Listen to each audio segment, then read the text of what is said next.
Assalamualaikum warahmatullahi wabarakatuh. Perkenalkan, nama saya Dida Siti Fadilah. Saya dari program studi pendidikan guru sekolah dasar tingkat 2A Universitas Muhammadiyah Tasikmalaya.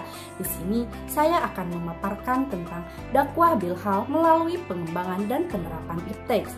Yang pertama yaitu setiap muslim adalah dai. Kita adalah dai sebelum menjadi apapun. Dari kalimat tersebut dapat kita simpulkan bahwa pada dasarnya kita adalah seorang dai sebelum kita menjabat suatu profesi apapun. Perkataan Hasan al-Banna tersebut dapat menjadi cerminan bahwa pada hakikatnya seorang muslim adalah pendakwah. Ketika seseorang menuntut ilmu dan memiliki pengetahuan, saat itu pula ia memiliki kewajiban untuk menyebarluaskan ilmu yang dimilikinya tersebut. Ketika seseorang sadar bahwa ia telah memiliki bekal untuk mengamalkan sunnah, saat itu pula ia berkewajiban menyeru orang lain kepada Islam.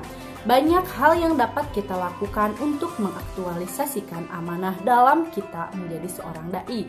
Salah satunya adalah menjadi seorang murabi. Murabi merupakan sumber atau penyalur ilmu dari sumber untuk disampaikan dan dipahamkan kepada mad'u atau sang murabi. Sebab itulah peranan murabi sangat mempengaruhi keberlangsungan serta output dari kegiatan tarbiyah. Sebagai simpul dakwah terhadap jamaah, seorang murabi dituntut memikirkan kegiatan dakwah dengan segenap perhatiannya.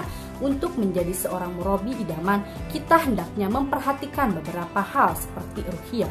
Ruhiyah adalah dasar keberhasilan dakwah. Jika ruhiyah terabaikan, sebagus apapun retorika dakwah kita dan pemahaman kita terhadap kondisi mad'u, semuanya akan sia-sia.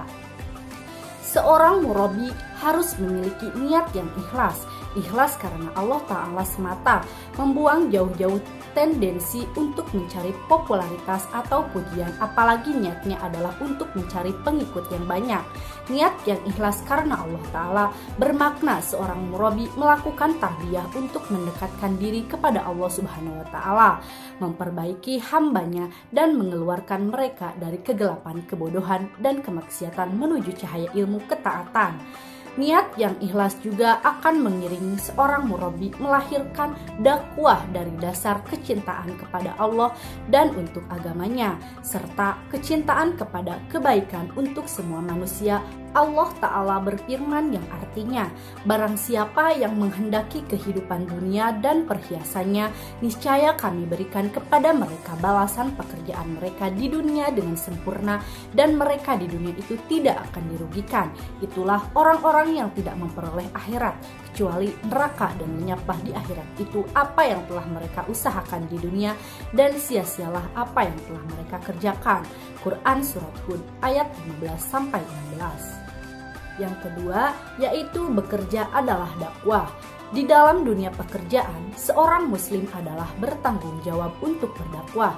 Tidak kiralah apa kategori pekerjaan, sama ada bekerja di dalam pejabat yang berhawa dingin, di tapak pembinaan ladang dan sawah sekalipun.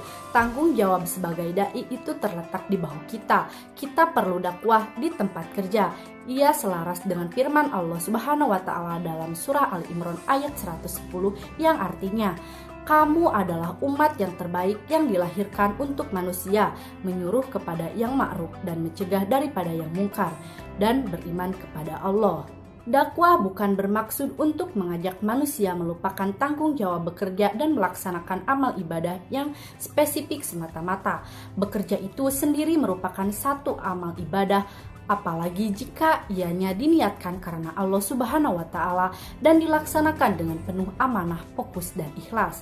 Usaha dakwah juga jangan ditafsirkan sebagai hendak tunjuk alim atau hendak tunjuk pandai. Jika begitu, semua orang akan takut untuk berdakwah karena seorang dai yang memberi dakwah itu tidak mau dipandang sebagai penyibuk, manakala yang menerima dakwah pula berasa tidak selaras dan menganggap konteks dakwah itu sebagai sesuatu yang tidak bermanfaat. Yang ketiga yaitu kewajiban mengembangkan dan menyampaikan ilmu pengetahuan. Menyampaikan ilmu sangatlah penting untuk kemajuan agama, bangsa, dan negara, baik dalam segi moral maupun material. Dan ilmulah yang memperbaiki semuanya. Menyampaikan ilmu bermanfaat untuk kehidupan, kebahagiaan dunia dan akhirat. Orang yang mendengarkan dan menyampaikan ilmu bagaikan tanah yang terkena air hujan. Mereka adalah orang yang alim yang mengamalkan ilmunya dan mengajar, seperti yang diterangkan dalam Al-Quran, yang artinya, dan hendaklah ada di antara kalian segolong umat yang menyeru pada kebaikan, menyeru kepada yang ma'ruf dan mencegah dari yang mungkar. Merekalah orang-orang yang beruntung. Quran Surat Ali Imran ayat 104.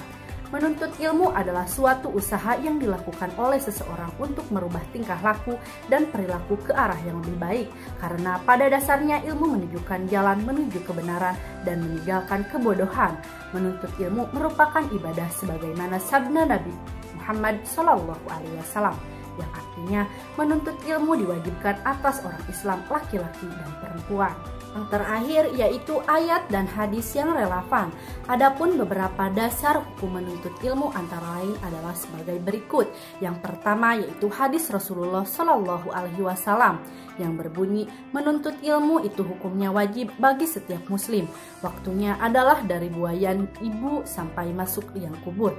Hadis dari Rasulullah SAW yang sangat jelas sekali perintahnya bahwa dalam Islam menuntut ilmu hukumnya adalah wajib, yang artinya adalah jika dikerjakan dan dilaksanakan kita akan mendapatkan pahala, jika diabaikan atau disepelekan tidak terlaksana kita akan mendapatkan dosa. Jadi permasalahan yang mendesak sekarang adalah jika kita mengaku sebagai seorang muslim, segeralah dan jangan ditunda-tunda lagi untuk menuntut ilmu agama Islam yang benar, dalam artian yang sesuai dengan Al-Quran dan hadis sahih dari Rasulullah SAW, agar kita memperoleh petunjuk dan kebenaran dalam Islam yang diturunkan oleh Allah Subhanahu wa Ta'ala melalui Rasulnya Muhammad SAW, sehingga kita dasar dalam beragama Islam tidak hanya menduga-duga atau berprasangka saja. Yang kedua yaitu Al-Quran Surat Al-Asr yang berbunyi sebagai berikut, demi masa, sesungguhnya manusia itu benar-benar dalam kerugian, kecuali orang-orang yang beriman dan mengerjakan amal soleh, dan nasihat menasehati supaya mentaati kebenaran, dan nasihat menasehati supaya menetapi kesabaran. Ingatlah, Allah Subhanahu wa Ta'ala telah bersumpah dalam surat ini dengan masa atau waktu yang di dalamnya terjadi peristiwa yang baik dan yang buruk. Bersumpah bahwa setiap manusia di dunia ini, baik itu orang Islam atau di luar Islam, pasti akan mengalami kerugian, kecuali yang memiliki 4 hal. Yang pertama yaitu iman, yang kedua amal soleh, yang ketiga saling menasehati supaya mentaati kebenaran, dan yang keempat saling menasehati supaya menetapi kesabaran. Yang ketiga, hadis-hadis tentang kewajiban menuntut ilmu. Yang pertama, menuntut ilmu wajib atas setiap muslim, baik muslimin maupun muslimah. Hadis riwayat Ibnu Majah. Seseorang yang keluar dari rumahnya untuk menuntut ilmu, niscaya Allah akan memudahkan baginya jalan menuju surga. Sahih Al-Jami. Barang siapa berjalan untuk menuntut ilmu, maka Allah akan memudahkan baginya jalan ke surga. Hadis riwayat Muslim. Barang siapa melalui suatu jalan untuk mencari suatu pengetahuan agama, Allah akan memudahkan baginya jalan menuju surga. Hadis riwayat Bukhari. Dan yang terakhir, Nabi Muhammad SAW bersabda, yang artinya barang siapa yang menginginkan soal-soal yang berhubungan dengan dunia, wajiblah ia memiliki ilmunya, dan barang siapa yang ingin selamat dan berbahagia di akhirat, wajiblah ia mengetahui ilmunya pula, dan barang siapa yang menginginkan kedua-duanya, wajiblah ia memiliki ilmu kedua-duanya pula. Hadis riwayat Bukhari dan Muslim. Apabila kita memperhatikan isi Al-Quran dan hadis, maka terdapat beberapa suruhan yang mewajibkan bagi setiap muslim, baik laki-laki maupun perempuan, untuk menuntut ilmu, agar mereka tergolong menjadi umat yang cerdas, jauh dari kabut, kejahilan, dan kebodohan. Menuntut ilmu artinya berusaha menghasilkan segala ilmu, baik dengan jalan menanya, melihat, atau mendengar.